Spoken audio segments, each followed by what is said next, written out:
নমস্কার বন্ধুরা, welcome to আরকে sports. আশা করি তোমরা সবাই সুস্থ ও ভালো আছো। তো আজকের এই ভিডিওতে কিছু গুরুত্বপূর্ণ আপডেট শেয়ার করা রয়েছে, তো একটু স্কিপ না করে এই ভিডিওটা শেষ অবধি দেখতে থাকো এবং এই চ্যানেলে প্রথমবার এসে থাকলে চ্যানেলটিকে তোমরা সাবস্ক্রাইব অবশ্যই করে রেখো। তো প্রথম যে খবরটা শেয়ার করব, আজকে কিন্তু সুনীল ছেত্রী তার শেষ ম্যাচটা খেলবে ইন্ডিয়ান জার্সিতে। আর আজকে ওয়ার্ল্ড কাপ কোয়ালিফায়ার ম্যাচ রয়েছে সন্ধ্যা 7:30টার সময়, কুয়েতের এগেনস্টে ইন্ডিয়া টিমের ম্যাচ। তো এই ম্যাচের প্লেইং ইলেভেনে কিছু পরিবর্তন ঘটছে বা হচ্ছে, সেটা হচ্ছে মোহনবাগানের যে সমস্ত ফুটবলাররা আজকে প্লেইং ইলেভেনে থাকবে, যেরকম আনোয়ার আলী থাকছেন এই প্লেইং ইলেভেনে। তার পাশাপাশি একদম মাঝমাঠে সাহাল আব্দুল সামাদ 10 নম্বর যে জার্সি, মানে 10 নাম্বার 10-এর যে রোলটা, সেটা কিন্তু তিনি সেখানে থাকবেন। এর পাশাপাশি লিস্টন ক্লাসও কিন্তু লেফট উইঙ্গারে থাকছেন এবং অনিরুদ্ধ থাপা সুরেশ সিংয়ের সাথে এই দুজনের পার্টনারশিপ কিন্তু মাঝমাঠে দেখা যাবে। আর মানবীর সিং মোটামুটি তিনি থাকছেন কিন্তু বেঞ্চে। সুভাশিস বোস কিন্তু এই ম্যাচে শুরু থেকে খেলবেন না, যতদূর খবর পেলাম। খেলতেও পারে, কারণ তিনি সিবি হিসেবেও খেলতে পারে, কিন্তু একদম সুভাশিস বোসের যে পজিশনটা রয়েছে লেফট ব্যাক পজিশন, সেখানে আকাশ মিশ্রাও থাকলে হয়তো আকাশ মিশ্রা খেলতো, কিন্তু আকাশ মিশ্রা নেই।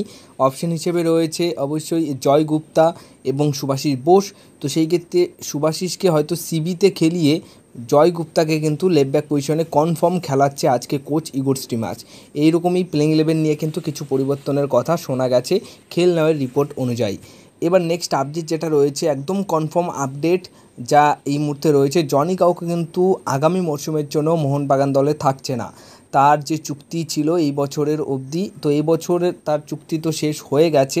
তো তার সাথে মোহনবাগান দল চুক্তি বাড়াচ্ছে না, আর মোহনবাগান দলেও জনি কাউকে থাকছে না, এমনটাই পুরোপুরি কনফার্ম আপডেট রয়েছে।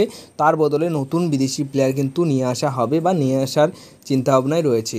এবার তোমাদেরকে আরও একটা বিষয় আপডেট দেবো সবশেষে, সেটা হচ্ছে একজন আমাকে প্রশ্ন করেছে যে বাংলাদেশের বসুন্ধরা কিংসের যে ব্রাজিলিয়ান ফুটবলার রয়েছে মিগুয়েল ফিরেরা, 24 বছর বয়সী এই ব্রাজিলিয়ান মিডফিল্ডারটি কি খেলতে আসতে পারে মোহনবাগান দলে জার্সি গায়ে, বা মোহনবাগান দলে কি সই করতে পারে জনি কাউকোর বদলে? তো বলে দিই যে মিগুয়েল ফিরেরা একটা খুবই ভালো চয়েস অবশ্যই মোহনবাগান দলের জন্য। 5,20,00,000 মতো মার্কেট ভ্যালু রয়েছে, কিন্তু বসুন্ধরা কিংসের সাথে এখন তার বর্তমান চুক্তি যেটা রয়েছে, আরও 1 বছরের চুক্তি রয়েছে। 24 বছর বয়স এবং ব্রাজিলিয়ান ফুটবলার সবসময় একটু আলাদা লেভেলের স্কিলফুল ফুটবলার হয়ে থাকে। ব্রাজিলিয়ান ফুটবলার পার্সোনালি আমার তো খুব ভালো লাগে, তো ব্রাজিলিয়ান ফুটবলার অবশ্যই সেই দিক দিয়ে একটা ভালো চয়েস হবে। কিন্তু মিগুয়েল ফিরেরা কি মোহনবাগান দল নেবার জন্য চিন্তাভাবনা করছে, এটা একটা বড় প্রশ্ন থাকছে। কারণ তোমাদেরকে বলেইছি যে ইউরো কাপ যখনই শেষ হবে বা ইউরো কাপে যে কটা দেশ খেলবে, সেই কটা দেশের কিছু কিছু ফুটবলারদের শর্ট লিস্ট করে রেখেছে, তো সেখান থেকে প্লেয়ার নিচ্ছে বা প্লেয়ার নেবে। এবার মিগুয়েল ফিরেরা দুর্দান্ত একটা ভালো একটা চয়েস, এটুকু কিন্তু বলতেই পারি।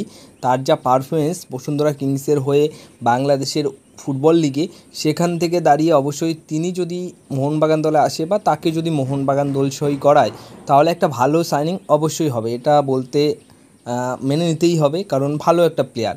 এবার দেখার রয়েছে যে আদৌ এই প্লেয়ারটির ওপর ইন্টারেস্ট শো করে কি করে না, বা সই করায় কি করায় না, এগুলো হচ্ছে মোহনবাগান ম্যানেজমেন্টের ওপর সব কিছু নির্ভর করছে।